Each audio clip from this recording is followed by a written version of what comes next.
Welcome to all who can hear or see me to episode 2 of Inquiries of an Introverted It Girl. I'm the It Girl in question, your host and sometimes your homegirl, Kenya Noel. Welcome in. In today's episode, we're going to be talking about emotions, what they are, why they are, and the role they play in this whole being a human thing. And we'll be doing all of this to further navigate today's inquiry, which is, do emotions make us weaker or stronger? What a double-edged doozy, right? So if you want to answer it and figure out my answer, keep on watching. So without further ado, let's dive right in to all this commotion. Emotions. So when we think of the word emotions, the concept of emotions, the idea of emotions, what do we think of? Just to name a few things: being vulnerable, weakness, lack of control, being uptight, no fun, a buzzkill, being too soft, being sensitive, being a blue-haired barista, being happy, being sad, being offended or triggered, being sappy or clingy, maybe. Just a few things I jotted down here, Personally, well, what do I think about emotions? I think that emotions are hard to ignore, especially for me. Emotions are hard to ignore. I've been a person who to ignore them before, but it was very hard to ignore them. It's hard to not ignore them. It's just they're there and they will not be ignored. They affect the way we carry ourselves. They affect the way we interact with other people, obviously. Sometimes it feels like it'd be better to lock them up in a box, Joe Goldberg style, where they can be far, far away, from me, and I can be far, far away from them. And, I'll keep my life safe from the emotional landmines that they could ultimately detonate on my life at any given moment in time. More or less. Maybe ignoring them will keep them from bothering me and making me look at myself a little differently or look at anyone else a little differently, because emotions can do that. Yeah, they can. But you knew that though. You knew that though. I also noted here that they remind me that I'm alive and not AI, which is significant nowadays. Look around you, it could be you, right? But yeah, emotions are such a touchy thing, it's literally the meat and potatoes of humanity. And we interact with emotions so many different ways. Sometimes we act like it's an option. Sometimes we act like, we can't help but to do it. And I mean, we can't. It's like one of the biggest bullet points on the whole contract of being alive. You're going to feel. But feeling is scary. Feeling is vulnerable. Emotions can really make you feel like being vulnerable, period, can make you feel like that gazelle at the watering hole. That's bending down to get some water, and it doesn't even know that there's a croc right there underneath the surface, just waiting for its moment to right up on that jugular. And before the gazelle even knows it, it's already on its third death spin rotation. That is literally being alive with emotions. Or is it? Maybe that's just how it feels sometimes. That is how it feels sometimes, but that's life. Emotions are such a touchy subject. But yeah. Anyway, moving on. Just so we're clear, for the sake of communication, what are emotions? What exactly are emotions? What the heck are they? We're saying emotions. I'm going to say emotions about 50 million times today. So just bear with me. What are they? Emotions are defined as mental and physical reactions to stimuli or situations involving subjective experiences, physiological, meaning in relation to our bodily functions, changes, and behavioral changes. AKA, it's our body giving us cues or a heads up to let us know how the world around us is affecting us mentally and physically, as well as the world within us. Because we do have a world, but then we also have a world, right? And it's kind of like those dashboard indicator lights of a car. And I don't know about you, but I know about some indicator lights. In my driving career, I have ignored a lot of indicator lights, but also sometimes, you realize that some of them are not to be ignored, because when they pop up is when you have the issue and is when you should probably pay attention to the issue. So I think I'm qualified to say this, that, if like emotions, you can make note of the indicator light and simply not act upon it and just be like, oh, I'll worry about it another day. Right now it's not really convenient for me to worry about whatever that emoji means.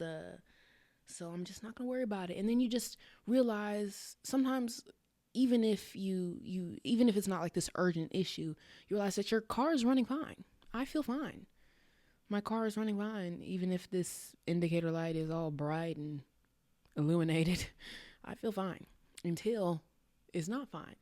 And you're, broke down in the carpool lane, or, on the side of the road, both of which I have been. And it happens. It happens. But you learn. We live and we learn. But sometimes indicator lights come on in your car when it's a matter of urgency. You need to deal with it. It's letting you know, hey, it's time for that oil change. Hey, your tires popped. Hey, something's wrong. You need to pay attention. That's what our emotions do for us. They come in to say, hey, this is how this is affecting us. Maybe we should do something about it. Or maybe we should talk about it maybe. Or, something like that. And, like I said, you can ignore them until you can't. Until you can't. Until you can. So, moving on. Generally speaking, society's attitude towards emotions, or the quality of being emotional, has taken a few different forms throughout the times, but has maintained an overhanging theme, which is emotions bad, emotions no. Yeah, but you knew that though. You knew that though. I didn't have to tell you that for you to know that. But yeah, emotions no. Generally, humans have tried to be not human at all. The way people have generally dealt with the whole humanity thing being heavy is to deal with it as little as possible, which, I too had that $1 million idea, so I'm not going to sit here and be like, oh, that makes no sense, but we now know that indeed makes very little sense. But yeah, so the outward expression of or display of emotion is often viewed as a mark of weakness or vulnerability to a fault. It's like, yeah, but you're killing the vibes. You can be human, you can have feelings, but keep it to yourself type. You know what I'm saying? It largely stems from the previous generations who had to live in a world with a higher regard and concern for things like survival and efficiency. Okay? Walk with me, you guys. Walk with me. Because what we understand now is this idea of emotions making us weak.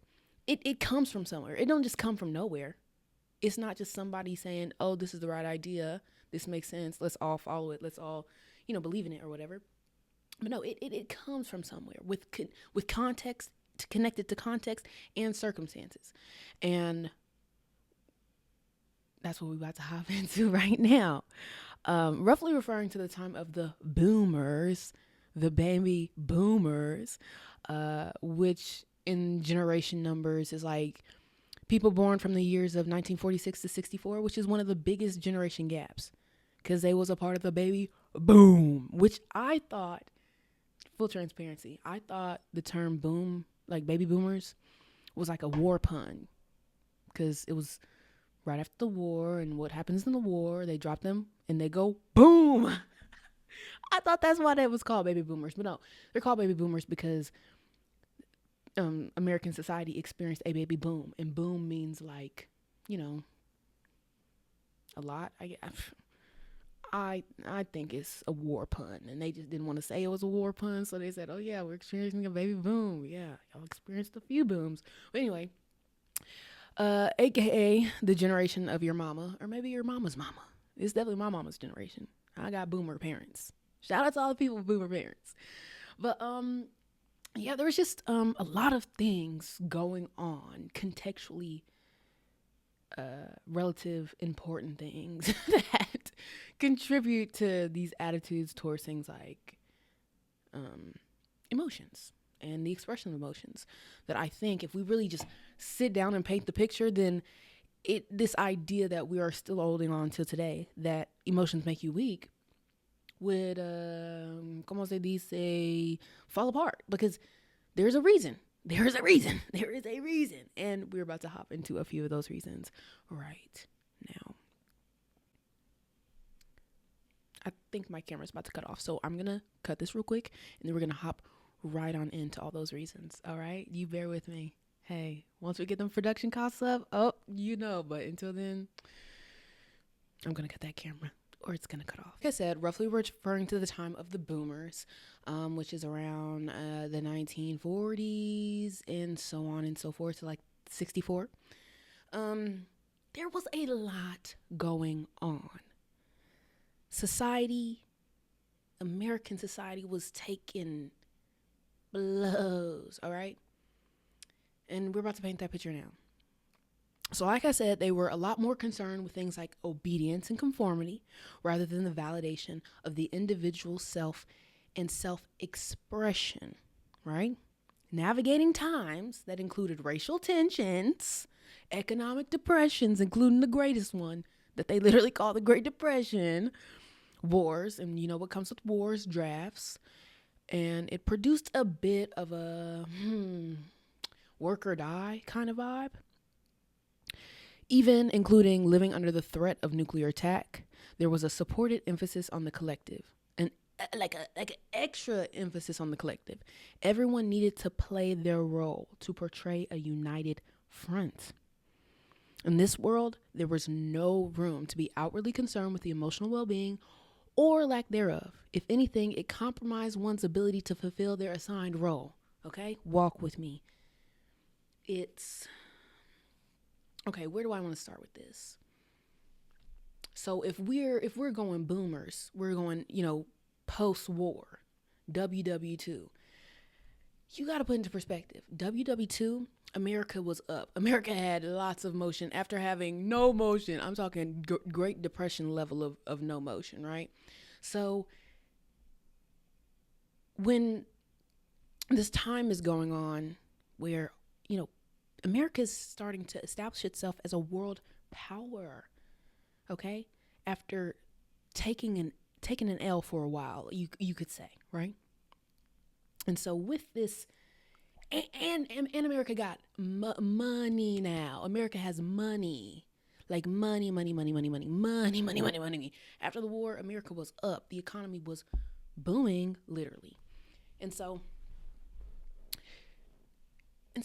I think Americans wanted to define themselves and their success upon this newfound world power or whatever. So there was a standard. There was a standard established of what it took to be enough, of what it took to be, an American, a true American. And this is also the time, post-war was also the time where that whole concept of like the nuclear family got really, right? And so there was, but this wasn't just for image purposes. No, America was becoming a world power. Take a shot every time I say world power. So,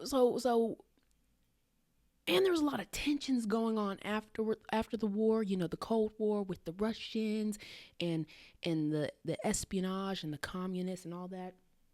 All right, so I'm really trying to paint the picture that, they weren't just playing. It wasn't like, oh, this is a suggestion. No, they were like, this is how to be an American, a decent, civilized American. This is how you look. This is how you talk. This is how you dress. This is how you carry yourself. This is what you do during the week. This is what you do at work. And this is what you care about. And this is what matters. This is what actually matters. That other stuff, we don't even talk about it because that's how much it doesn't matter. Your feelings, what you think, who cares? That's how much that doesn't matter. We don't even have to talk about how it doesn't matter because we're too busy talking about what does, right?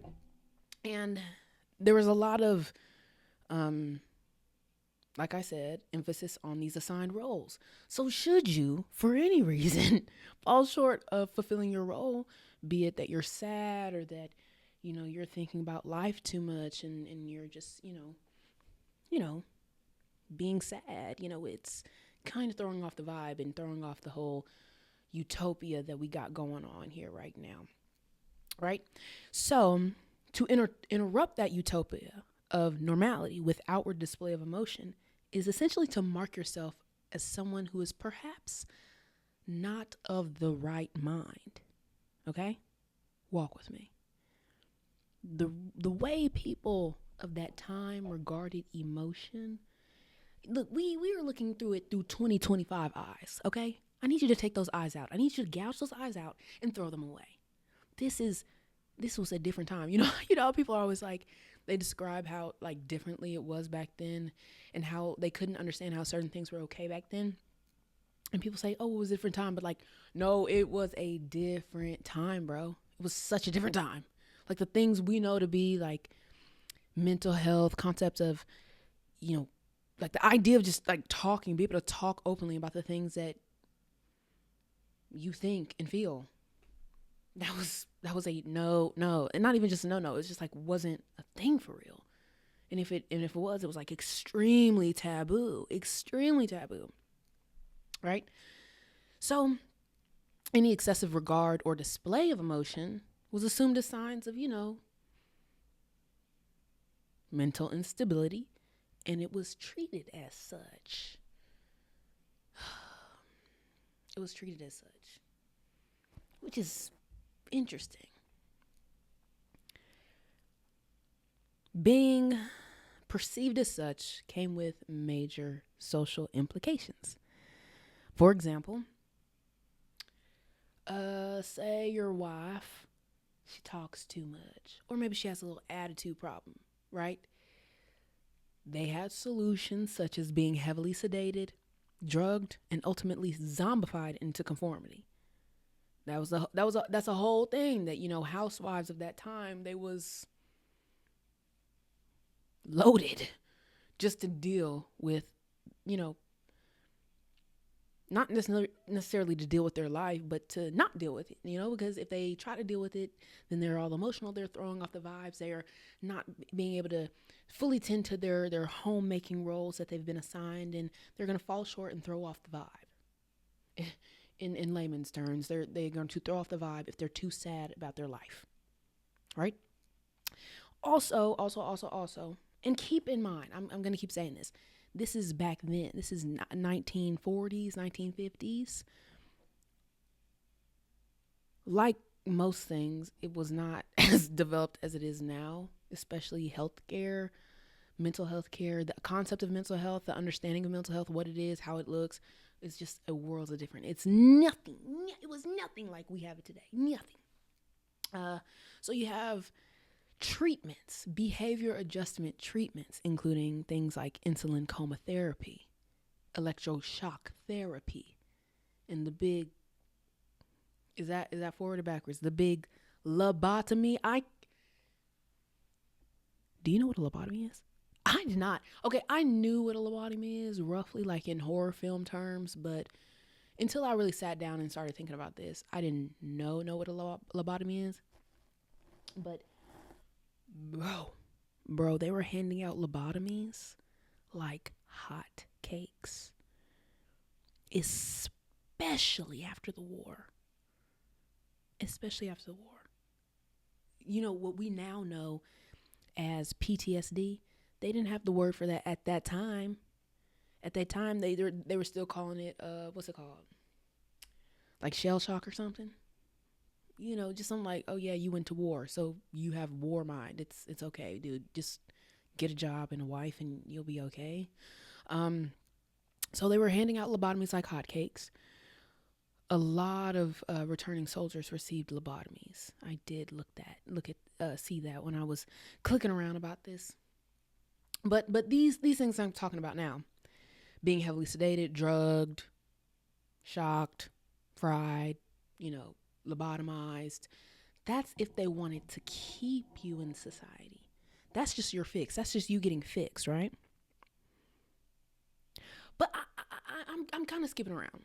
The point I wanted to make is that whether these things were needed or not, like needed or not, that these are the extents that people were going to fix themselves so that they were not falling out of line. Because like I said, there's that standard, and you're expected to meet the standard of success and worthiness or exceed it. Falling short of it is a big no-no, and people knew that. So they went to great lengths to, not So the worst thing that you could be perceived as was crazy.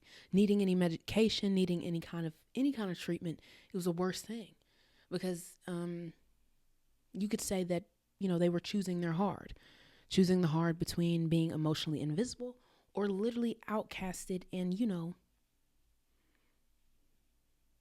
thrown out because and like I said, those treatments was if they wanted to keep you in society. If they deemed you too far gone, if you're just something that I don't even want to fix, they send you up that hill. They get you institutionalized. Something that was a thing back then, for real, that's not as much a thing now, or not in the same way at least, is mental asylums, like insane asylums. And they even had an overcrowding issue of insane asylums because they was throwing people in there. I mean, anybody who was like, if you're sad, being depressed, like you're going up the hill. If you can't stop with with these drugs, if you can't get yourself together with this lobotomy and this shock therapy and these treatments, you're going up the hill, and that's where you'll remain. Because you have to think, like, that's how committed they were to this standard. And that's why boomers, if you listen to boomers, no shade to boomers, I love boomers. Some of my favorite people are boomers. But if you listen to them, they say things like that. They say things like, oh, back in my day, wasn't no such thing as depression. Wasn't nobody depressed. Wasn't all these autistic people walking around. Like, yeah, Jethro, because they were literally carted away and shoved into an insane asylum for the rest of their life. Like, or worse, lobotomized. I'm not trying to like joke about lobotomies, but like it's blowing my mind that was a thing. Like they were handing out lobotomies like hotcakes. These are the great lengths that Americans went through to maintain that standard, to maintain what was expected of them as being enough or normal or being a true, decent, civilized American. They really needed because of all the things that were going on, the war, the post-war war, and the international affairs and between America and Russia and the Cold War and the communism situation, like boom, the communism situation. I didn't even say that, but because of that, America was trying to like establish themselves, and there was a huge emphasis on the collective. Like they needed to stand together and they need to come together to be American, and they need to know that the people of America were with them because it was tense, y'all. I'm telling you, it was tense. Even so much so that like when you struggled to fit into this standard, it wasn't always the assumption that you were crazy. Sometimes it's behavioral. And sometimes if people were acting out of line or not upholding American values, they would be accused of being spies. How insane is that? Imagine being just a little quirky and you get pulled by them boys and start getting questioned for being a spy. And that's the idea that following this standard, upholding these American values and the standard of what it meant to be enough and be a part of American life, that was an American thing. So to not do that made you un-American. And to be un-American in this particular point in time was the hugest no-no you could ever do. Because they was tense.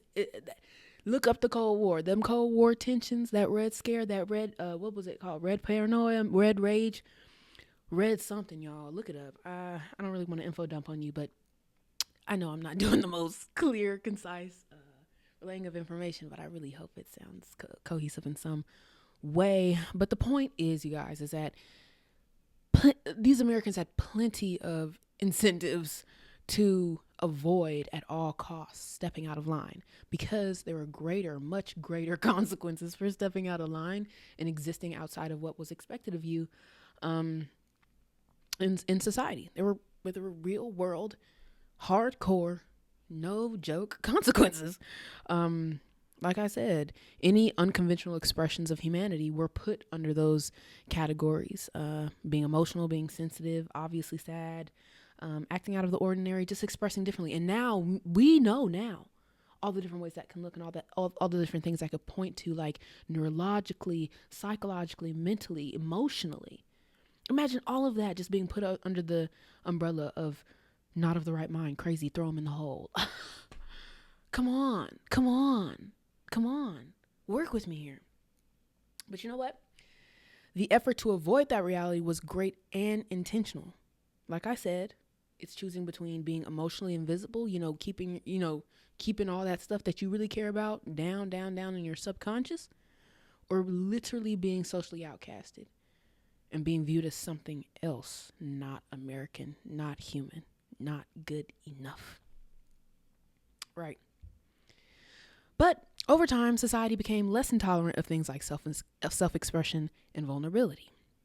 Meantime, in between time, human life on Earth somehow made it to the year 2025, with a lot of present day attitudes of everybody's so sensitive, everybody's so offended nowadays. Blue haired barista that, blue haired barista this, victim card that, victim card this. Many find themselves emotionally offloading to be validated externally, which is not inherently wrong. But at the same time, we found ourselves in a type of age of aura, right? Not going outside, where people, usually of the younger variety, sacrifice emotional honesty to score some extra points in the aura game, one of which, the trophy, usually has the substance of a fart in the wind. But, hey, humans, silly creatures, right? The ability to remain seemingly unaffected by life, even in emotionally charged circumstances, can be perceived as a sign of strength, which sounds, vaguely, reminiscent of some things that we heard about in the past. Same turd, different toilet.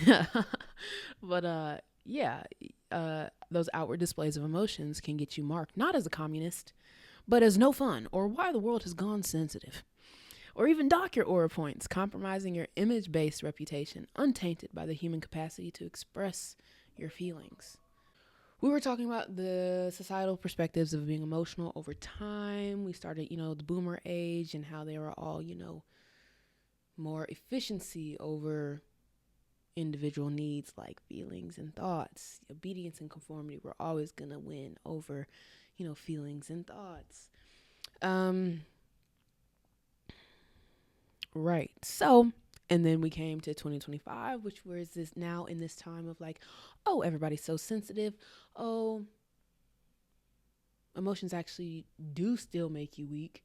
But not only do they make you weak, they make you lame.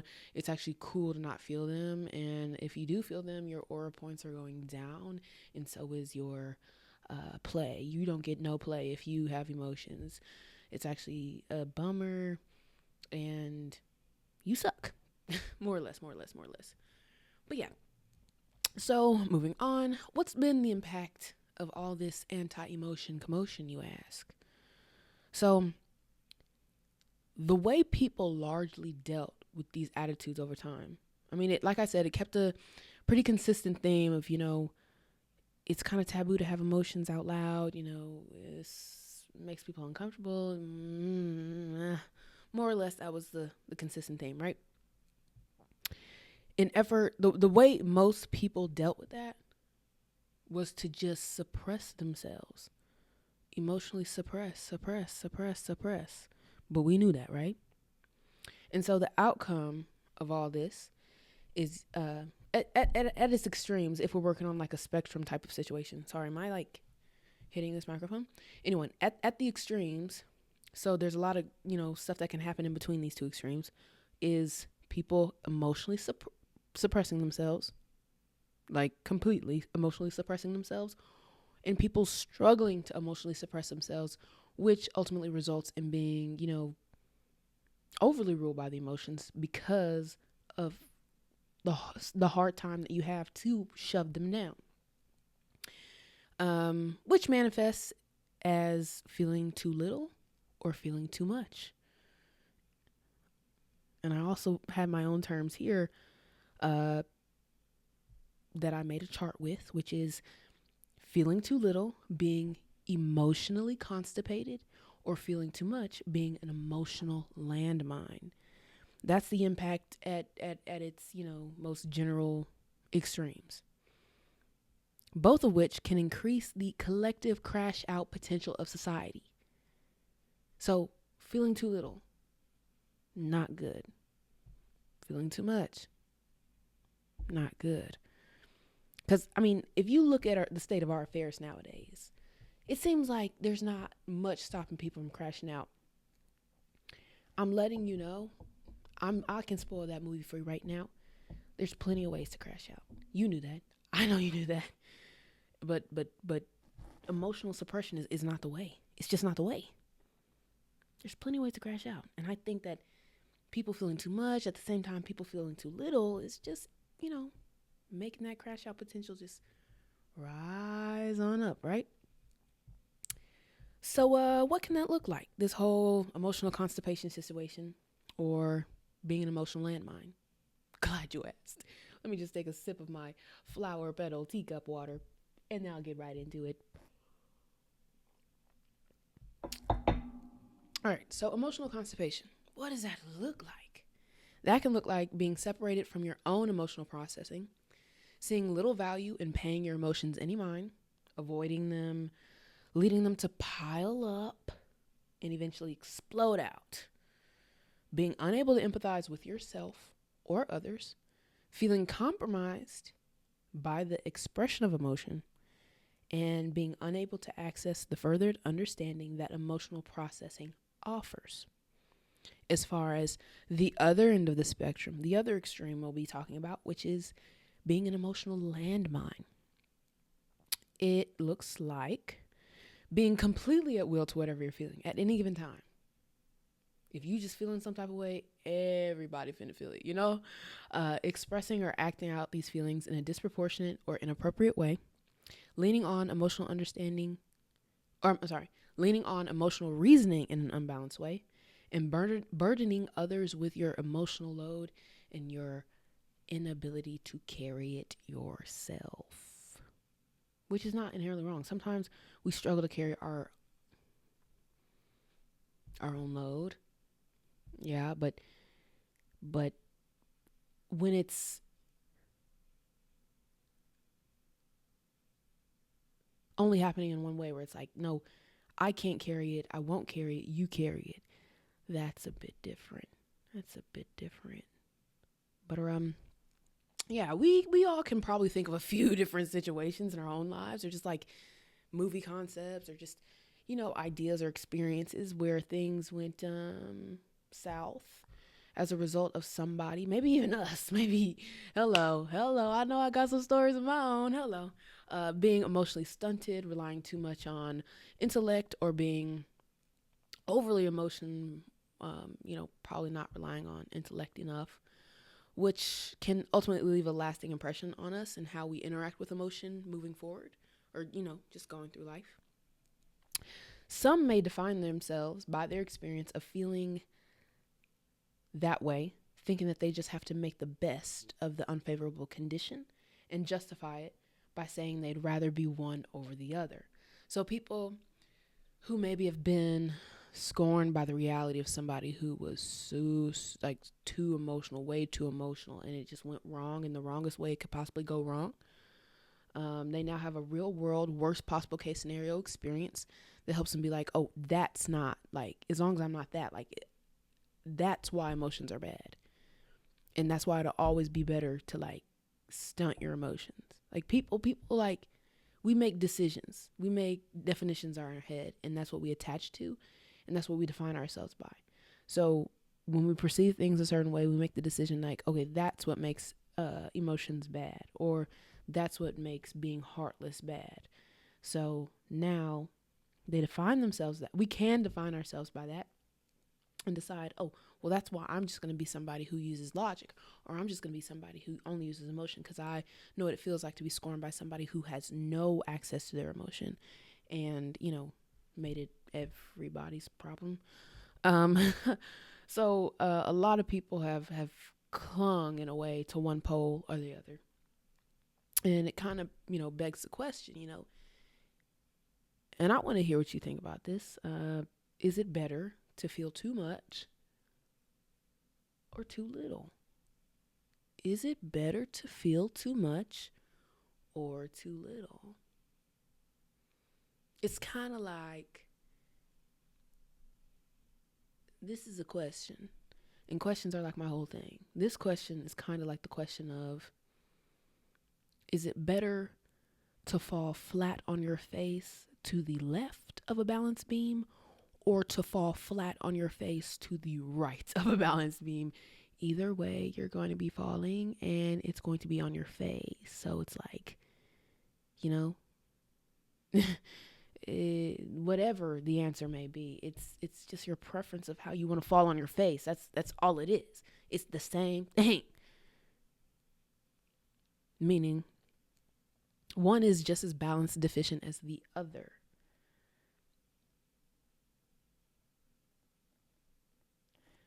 And I guess like the idea ultimately is to develop for yourself, in whatever way that looks like for you, a sustainable balance between the expression of emotion and the expression of intellect.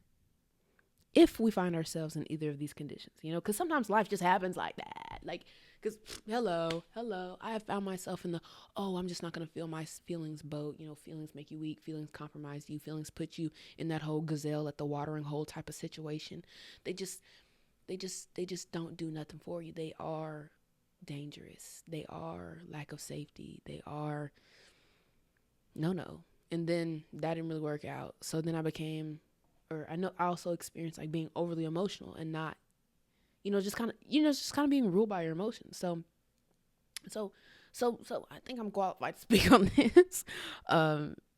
Because it just happens sometimes, bro. And you can just think, oh, because it happens, that's what you'll always be, and that's all you'll ever be. But come on. We have no choice but to change. Come on. But yeah, if we find ourselves in either of these conditions, clinging to either of these poles, is it possible to restore emotional balance? Is it possible for me to feel after not feeling forever? Or is it possible for me to relax after feeling so much all the time, every day, everything, everywhere, all at once, Uh, feeling like you're being held hostage by your emotions for so long. Is it possible? Is it possible to turn that around? Is it possible? And my answer is yes. Yes, it is quite possible. And it's through the intentional practice of what's referred to as emotional regulation and emotional intelligence, right? Now, deep breath, everybody. We hear these $5 new agey words all the time. Like, emotional regulation this, emotional intelligence this. Then people just sling them about in conversation, usually in a low key, like condescending way. But what do they really mean? I've heard this all the time. I never really tacked it down for myself until much recently in my life. What even is emotional regulation, and what the butt is emotional intelligence? How can emotions be intelligent or intelligence be emotional? That makes no sense, you guys. Like, that's kind of confusing. So I mean, these are all great questions, and questions I've had myself, right? So, emotional regulation.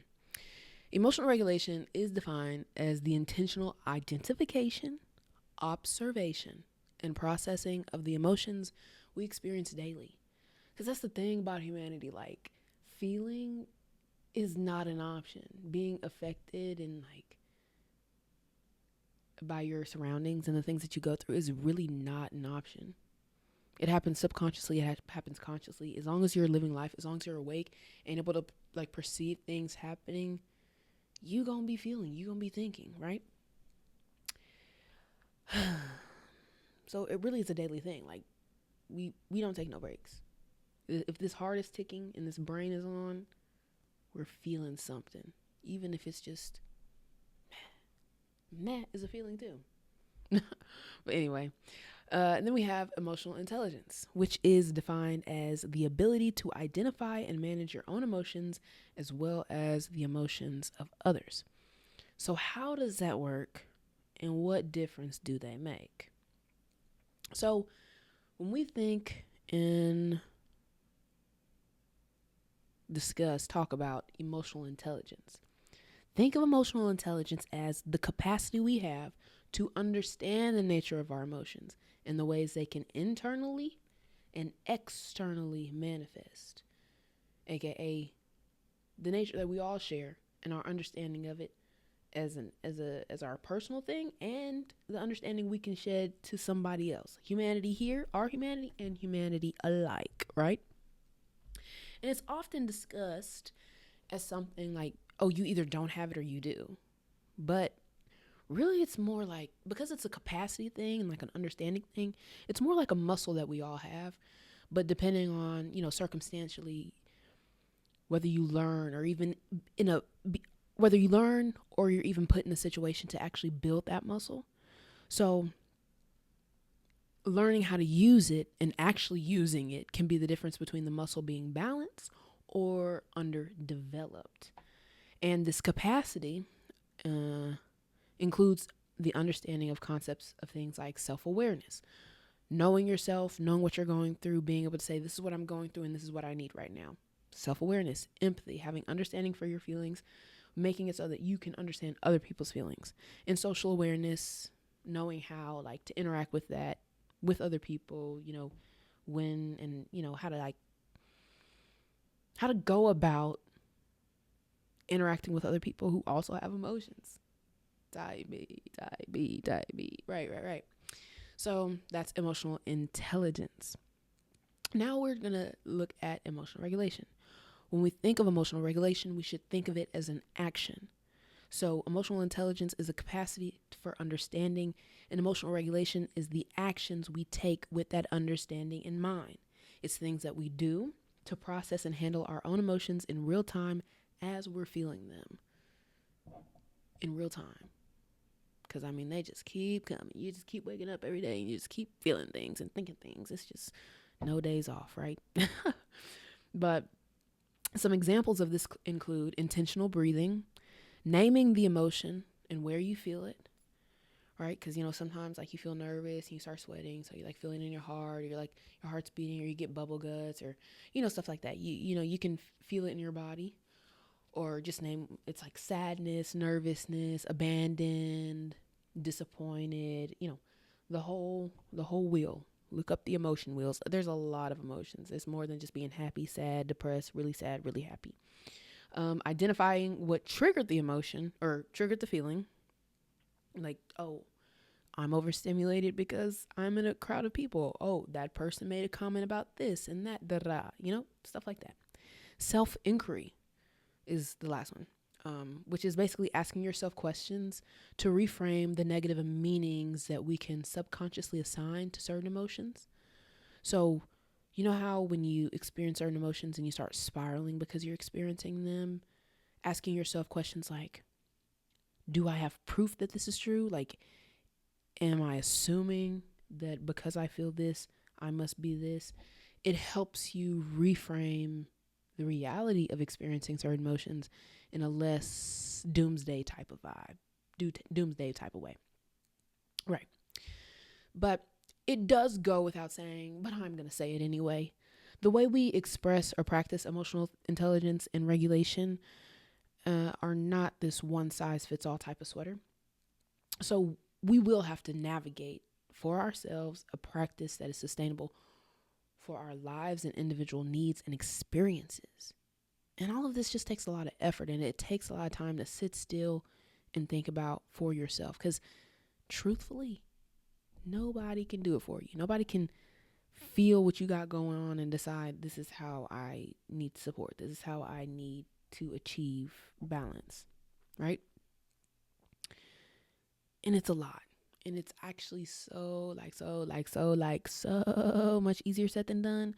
So if you find yourself, thinking like, oh, right, yeah, emotional regulation. Yeah, girl, don't feel bad. It's kind of hard. Kind of. No, very. I've actually learned a lot about emotional regulation the past few years now that I've moved out of my ma and pa's home. I've been living on my own for about 3-4 years at this point, and I've actually gotten to learn a lot about emotional regulation from a furry couple of unexpected teachers. My dogs, Samson and Goliath. My Samson, my Goibe, my 2 9-year-old country, sweet, fluffy boys, right? So, how could I learn about emotional regulation from my dogs? I'm so glad you asked that. It's a great, amazing question. Well, since you asked, right? So a little backstory about the boys. I was given, I got them as a birthday present. I think I was like 15, 9 years ago. I was 15. Am I doing that math right? Yeah, I am. 9 years ago, I was 15. I got them for a birthday present or a Christmas present, one of them. I mean, my birthday is like right next to Christmas, so basically the same thing. But I got them as a present to finally get a dog, and I ended up getting 2. And they ended up being severely under socialized, just as a result of like ignorance. We missed out on a lot of informed decisions, and also the fact that we lived in a country side of town. So I ultimately, we learned of their, under socialization, that they're reactive to dogs and strangers. Living in the country, they did not encounter dogs and they did not have to encounter strangers. So for a while, for the vast majority of their life, this was not a thing because they weren't in an environment to, show that it was an issue. But it wasn't until, it was time for me to move out. My parents didn't want to keep the dogs, but even if they did, I probably wouldn't have let them because they're mine. Duh. So I moved out by myself with my dogs, and they moved into me. They moved in with me into my first apartment, which highlighted this blind spot, and it was quite a blind spot. All these unexpected triggers everywhere. We go from living in a house with all this land and open area for them to run around to now they're in an apartment and they're living inside. They're also outdoor dogs. Like, they're true country dogs. They love being outside. They slept on a porch. They had crates. They had this big, huge yard. They got to dig holes all day. Like, they really had it, that outdoor country dog life. And I turned them into city slickers. So we came upon we came upon so many triggers. Like, we realized that they're triggered by other dogs. They're triggered by random unexpected noises that they've never heard before because they're not used to hearing things like, garage doors and things like that. And we learned very quickly that, they have a reaction. They're pretty intensely reactive to most dogs, most, animals that are on the ground and strangers. Right? So how does this teach me about emotional regulation? Well, mostly because like emotional regulation, when the dogs have like a basis of socialization, familiarizing themselves with things that are potentially triggering, like, strangers and dogs.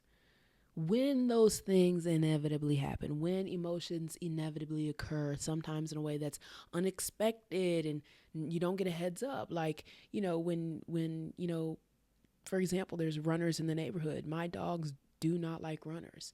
Running is like a big thing now. People just running at all times of the day.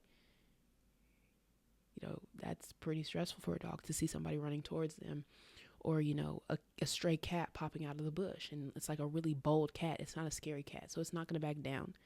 And now the dogs are having a standoff with this cat, and somebody's got to give. Something's got to give. But the point is like having that foundation of emotional regulation, like having, proper socialization as a dog, makes it so that when emotions arrive the way they do, which is often unexpected and sometimes intense, it doesn't have to be this end of the world fight or flight situation that it can put you in, right? Um, it gives you an opportunity to put a buffer between, the arrival of the emotion, which can oftentimes be unannounced and unexpected, and your reaction to the emotion, or your carrying out of the emotion and the meanings that you kind of impulsively attach to it. And as far as like my dogs go, we have able to work on their reactivity a bit. Sometimes I go outside with them or somewhere and I just let them sit and watch people. Like I let them watch the runners go by, watch the cars go by, watch the bikers go by, watch the walkers go by. We people watch. We sit and I allow them to see, like, hey, you can just allow these things to pop up as they will, unexpected in whatever way they do, and let them pass, much like emotions. They'll pop up. They'll tell you, hey, I'm here, I feel this, and they'll pass. Because guess what? Every single thing we feel, every single thing we've experienced, it has come to pass. Because that's our nature. It's one of continuation. Right? So, but we can be like that dog that's like really scared. And we just act out of our fear and what we think, certain emotions mean for us. For example, we were walking one time and I guess somebody had a birthday party, like a kid, because somebody's unicorn, it was a big unicorn balloon. It got away, but it was like obviously losing air. So it was like low to the ground. And we were walking by it. And I've seen a unicorn balloon before, but they haven't. They're dogs, country dogs, no less. They definitely haven't seen no unicorn balloon. And when we got close to this balloon, one of them, Goliath, which is the smaller brother, he like stopped walking. He like wouldn't even walk past it. And the big brother, Samson, physically like winced, like crouched down and winced, like this unicorn was about to lash him, like. And I'm like, I was confused. I'm like, you don't know that's a balloon, but like he doesn't know that it's a balloon. He thinks that is some great threat that's not only going to take out him, but also his mother, that he's too scared to defend right now. My fault. And that's how big feelings can feel sometimes, especially ones that we haven't felt before. And isn't that kind of crazy to think about, that, even if we've been through a lot, like we haven't felt every emotion there is to feel. Like you can live a long time and still not feel the biggest feeling you've ever going to feel, or the scariest feeling, or the happiest feeling. There's no way to put a cap on feeling and humanity. But yeah, where was I going with that? It says here in this part of the outline, without practicing emotional intelligence and regulation, we can ignore our emotions until we can't, at which point we may react in the assumption of the worst possible case scenario, overly relying on what we're left with, aka the fight or flight response. That's true. That's so true. That's so true. And then it says to read a journal entry I had from May 9th of 2023, which was when I, first wrote about the fact that my dogs taught me about emotional regulation. Because a lot of stuff I talk about is just me. Like, that's why I'm reading a lot, because this is stuff that I write. I don't know if I put that together or said that, but I'm reading stuff that I write. Like these words that I'm reading, like, what is she reading? I'm reading my writing that I put together for this. But yeah, so the journal entry about my dogs from May 9th of 2023 is this. It says, the big joke is that we think that we can manipulate ourselves or our reality to avoid feeling certain emotions and experiences to get preferred outcomes. Isolation or avoidance can reinforce this false sense of control that gives us the idea that things only happen because we let them, giving yourself the perpetual full-time job of putting everything over your own head. Unexpected feelings are inevitable. Act accordingly for your sake and for the sake of those around you. You know a storm can come, so have things prepared. Coping techniques, rituals, means of regulation in order for when that might happen. It can be the difference between whether or not you prematurely act on the assumption of the worst, which is the mindset that rush of intense sensation can propel us to. It's easier said than done to not assume the worst when you're most familiar with that as your only means of protection or regulation.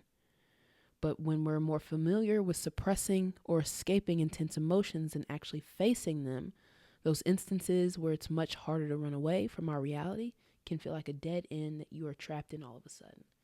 That's probably what Samson was feeling like when he saw that balloon. Right? Right? Which further induces feelings of hopelessness, reinforcing your mind to expect or indulge in the worst possible case scenario. So when we don't have things like emotional intelligence and regulation, means of regulation, we can only rely on our primitive, capacity for fight and flight, which is just not sustainable. Everything that surprises you is not an intruder. It's not the devil. It's not the worst possible case scenario. Sometimes it's just a unicorn balloon. Shout out to Samson, man. That's a good dog. I don't care what people say. That's a good dog right there. But yeah, I just want to share that little excerpt. I thought it was relevant. It was a little yappy. But now we're going to get back to the conversation that we're having. If you remember that conversation that we were having, it was like moments ago. A lot has happened since then. We were just talking about emotional regulation and intelligence being the practice through which we restore emotional balance if we find ourselves in either of those, polarizing states of being completely emotionally suppressed or emotionally scattered and overly ruled by emotions as a result of struggling to emotionally suppress yourself. And there's no denying the effort that it takes to slow down enough to care about any of this, let alone actually do something about it. It's a lot, which is exactly right. Which is exactly why a good chunk of our society may very well and is very well doubling down on the great case against emotion, right? Like this final attempt at escaping the inescapable, right? Because as humans, some of us may decide that the task is not worth the effort that it calls for. And so we might find comfort in overly identifying with the reality of avoiding certain emotions or emotions completely, with some perspectives along the lines of that you often hear that go along the lines of, I'm not an emotional being, I'm a logical being. Right. Which reduces it to a matter of intelligence, with the theme that logic is somehow superior to emotion.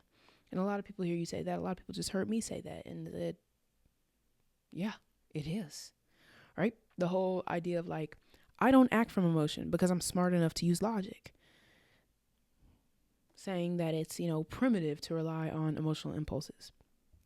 And people who do find themselves in the super rational, logical human being, side of things, usually have some type of reference point of the, of, things going wrong as a result of somebody being overly emotional.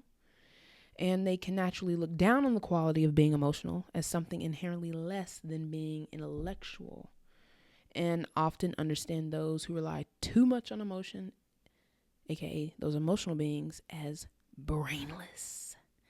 In a similar way, people can also over-identify with the reality of being overly ruled by emotions. The passionates, the romantics, the people who say that they lead with empathy. Like empathy to no end, right? Feelings from start to finish. Nothing else but feelings. And if it involves feelings, everything else is trumped because I feel this way and you have to validate my feelings. Things like that. People scorned by experiences of humanity in the frame of being too rational or emotionally invalidating can view logical beings as being heartless, right? So on one side of the courtroom, and we see this in life nowadays, where people are like, all this apathy, people are monsters, you're a monster, well, you're brainless and you're soft and you're sensitive and you're a baby and you're a wimp and you're not strong enough. Well, at least I have emotional intelligence and I can feel my feelings. But you're weak, you're stupid and weak. Well, you're a monster. and you haven't cried since you were 4. You know, like, damn, girl, you just broke the sound barrier. But you know, like that's a general thing. People find themselves in extremes out of hurt, or trying to. People just want to make the right decision, right? People want to feel like their sentiments of how they decide to process life are right? But like I was saying, I skipped a few lines on my outline just now. It's been a long night. Patience, bear with me. But anyway, like I said, those more emotionally led beings can view logical beings as heartless, with sentiments along the lines of, I just have too big of a heart, follow your heart no matter what, think with your heart, I felt blank, so I blank to validate my feelings, and so on and so forth. And like I said, you have in society, it feels like this courtroom of arguments, right? One side says, you're heartless, you need to use your brain. One says, no. Wait. One side of the courtroom is saying, you're brainless. You need to use your brain more. Use logic. And the other side is saying, you need to use your heart more. Logic's not everything. Feelings not everything. Use your brain more. Logic's not everything. Use your heart more. There we go. All right. So the conscious or the subconscious decision to operate solely from one or the other is pretty gnarly and requires a great reduction of reality. But like I said, people just want to feel right. The people who say you're too emotional, they've made the decision that emotions are just something that needs to be, kind of, packaged and put where it's controllable. And the people who feel like the others are too rational or heartless may feel in a similar way about logic. Like, logic's cool, it's a suggestion, but really we're emotional beings, so we need to lead with our heart and lead with how we feel about things and things like that. So when they decide that anyone else is heartless or brainless, it just really is to help them feel like they made the right decision. People want to be in control, right? So even though life is like this thing that you have to be present with, people want to be like, how before you go on a road trip, you want to feel like you are prepared for the road trip. People want to say, oh, I have what I need to handle this life. So this is how life works. This is how I handle life. I handle life by leading with my heart, thinking with my heart, acting from my heart, emotions. And other people are like, this is how I handle my life. This is how I'm going to prepare for my life. No emotions, all logic, all rationale, all things that I can control and define on a piece of paper. But everybody has the same intention, which is to just feel comfortable and feel like the ground underneath their feet isn't jello, right? They just want to be, comforted and reaffirmed by the world around them. So anybody who's on one side of the spectrum or the other, one side of the extreme or the other, when they see somebody being emotional, if they need to make that person out to be crazy or brainless in order to comfort themselves, they will. And vice versa. Someone who's, oh my gosh, all these words. You know exactly what I'm saying. People just want to make the right decision. But it's not a matter of being right and wrong. It's not a matter of making the right decision and you'll never have to make another decision. Just because you prepare for the road trip before you leave doesn't mean something outside of your control can happen during the road trip and leave you to have to figure it out in a different way. So clinging to the control of, oh, this is how I live life, this is how I understand life, like you can understand it one way for the entire time, is a bit ludicrous, you guys. But you knew that. And all of this, leads us to the next slice of this thought-provoking pie, which is, that question that is still being brought, to the surface today, which is emotion, it's actually a few questions. So, is emotion naturally inferior to logic? Is it possible that emotional reasoning is naturally superior to intellectual reasoning? Should we process life through our emotions or our logic? Essentially asking, is it better to live using your heart or using your brain? Oh, that's so cute. I keep chin checking this mic. But oh, that's so cute. We think you have a choice. You don't have a choice, dude. You don't have a choice. There's no such thing as using your heart independently from your brain.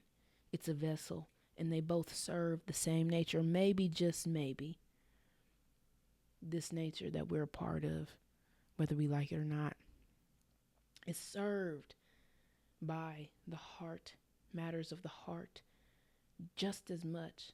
Maybe not in the same way, but just as much as it is served by matters of the mind, matters of intellect, knowledge, logic, matters of feelings, thoughts, and the sensations that happen in between them. Maybe they are the yin and the yang of the whole thing.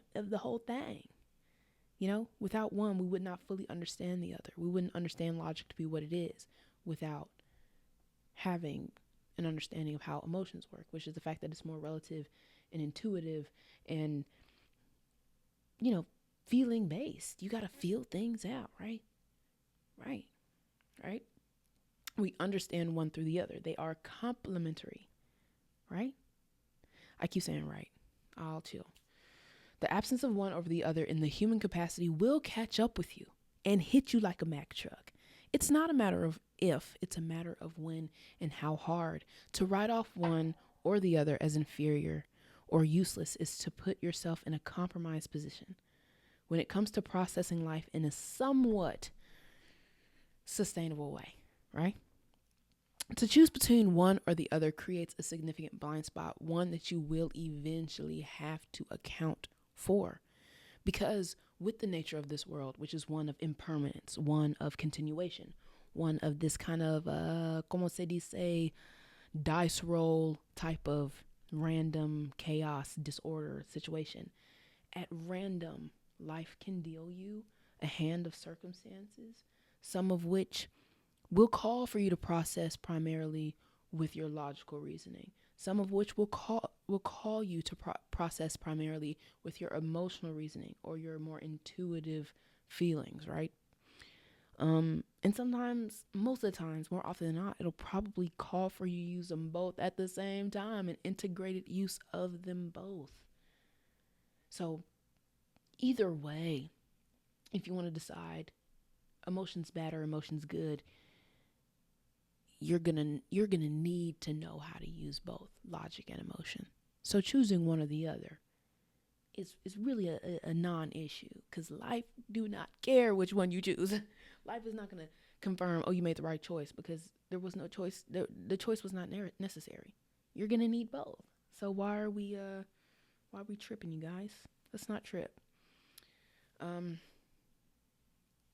But all in all, as there is no using your brain independently from your heart, there really is no sustainable living in the process of life through just emotion, or just having a regard for emotion, or just having a regard for logic.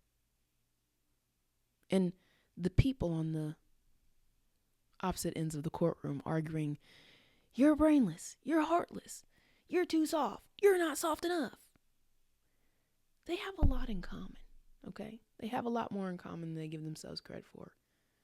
And most of that is that they're human, and that they have no choice but to be put in situations where they need to use their brain, they need to think, and they need to know how to feel sustainably in a balanced way. You need to do both of them. There is no one or the other, babe. There is no one or the other. That's the trick. That's the big joke. There is no one or the other. You need both of them. You need both of them. Right. So we move to circle back to the point I started making like an hour ago with the question, do emotions make us weaker or stronger? The experience of emotions is an inevitable pillar, an inevitable vertebrae, if you will, in the spine of the human condition. What can compromise us is not the emotions themselves, but rather our capacity to process and regulate those emotions, ones that we have no choice but to have, by the way. The balanced integration of both emotional intelligence and regulation can make lighter the load we are bound to carry until we don't have a life to carry it in. Thoughts and feelings and all the sensations and tintillations that occur in between them. I really hope that was a word. So, more or less, to answer this obviously rhetorical question, does it matter? Does it matter if they make you weaker or stronger? Doesn't matter. Like if we really had that hardcore answer, I mean, I want to know what you think.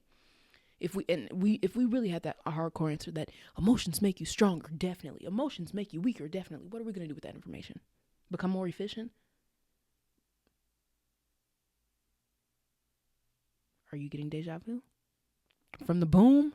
I'm getting boom deja vu right now. I wasn't even alive for the boom, but like after reading about it, like come on now. We've seen this movie before. Maybe not we, but like the world has seen this movie before. But yeah, y'all. I'm getting down to the end here. I want to know what you think. Give me your 2 cents about all this. We talked about a lot today. Let me know. Do you think that logic is superior to emotion? Do you think that emotion is inferior to logic?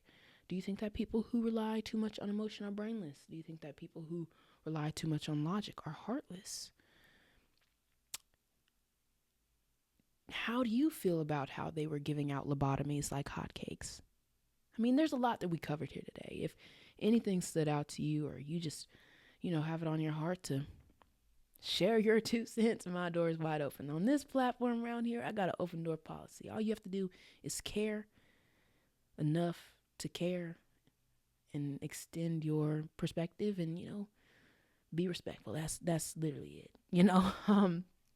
But yeah. So we're getting down to the end here, but I will leave you with some affirmations. I want to integrate affirmations into every episode because I talk about very existential things, and I feel like affirming your life can, really build you up. Even if like you feel like a fraud at first, if you keep speaking to yourself, it will stick eventually. Eventually, you'll start to believe it, right? So let's affirm our emotional capacity to remind us whenever we may need it. I have 3 of them for you here. First one, I give myself permission to experience my emotions fully as I know they have come to pass. I am safe to process my emotions without letting them define me or others. Excuse me. Oh my goodness. I really hope you don't hold that against me, but if you do, I understand. The third one, I trust in my ability to regulate my emotions and restore balance in my mind. All right, cuties, that's all I got for you today. Thank you for being here and watching if you did, listening if you did. I really do appreciate it. This has been episode 2 of Inquiries of an Introverted It Girl. And I will be seeing you again sometime in the near future for the next episode. But until then, y'all take it easy. Y'all be easy on yourself. There's a lot going on in the world.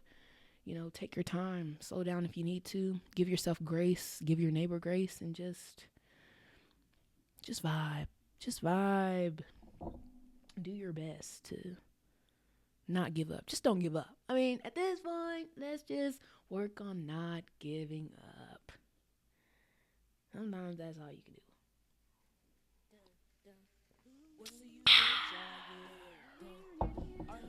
All right, I've definitely done enough talking. So, bye. Bye. Bye. Bye. Doubt in my mind. I'm in love. I'm a believer. I couldn't leave her if I tried. you for watching. Until next time.